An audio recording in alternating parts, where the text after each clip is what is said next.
weapons. President Mikhail Saakashvili announces a ceasefire in its conflict with the breakaway Republic of South Ossetia. But just as South Ossetians were getting ready to sleep for the night before the start of the games, they got this. The breakaway region comes under persistent fire for several hours running. As Georgian tanks and troops move into South Ossetia, it becomes clear it is a war. Russian President Dmitry Medvedev calls for urgent sessions of the Security Council. Over 90% of people in South Ossetia have Russian passports. The actions of the Georgian side led to deaths. Among them are Russian peacekeepers. The situation reached the point that Georgian peacekeepers have been shooting at Russian peacekeepers. Now children, women, old people die in South Ossetia.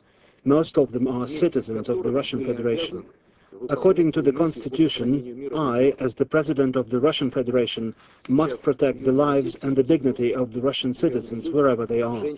Those responsible for the deaths of our citizens will be punished. Tbilisi launches attack after attack, destroying the local hospital, setting fire to the university, and shelling the city with heavy artillery. Georgia's President Mikhail Saakashvili says Tbilisi opened a corridor for humanitarian aid, but it's not clear if he knows this road is constantly racked with fire.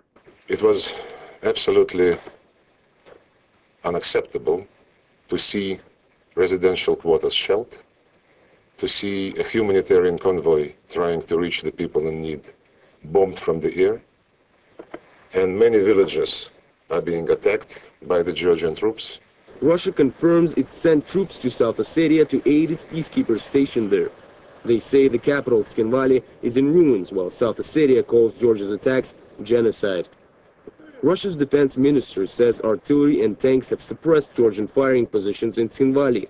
Nevertheless, the assistant to the chief commander of Russia's ground forces says fighting is continuing in parts of the South Ossetian capital.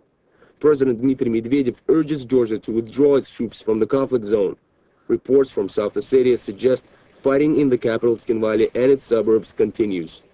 At this point, it's been raging for more than 24 hours. Then, nearly 1,500 civilians are reported to have been killed. Tskhinvali is in ruins, and 5 villages have been razed to the ground. The Georgian president calls on all reservists to immediately report for duty. South Ossetian forces claim to have shot down a Georgian fighter plane, but the fate of the pilot is not yet known. Heavy shelling of the South Ossetian capital resumes. At the same time, several Georgian towns are reported to have been hit by Russian planes.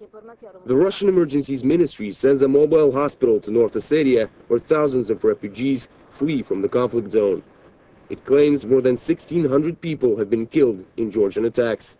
More than 30,000 refugees are flooding into Russia's southern regions as they try to flee South Ossetia. Shelling of Tskhinvali continues well into the second day of fighting.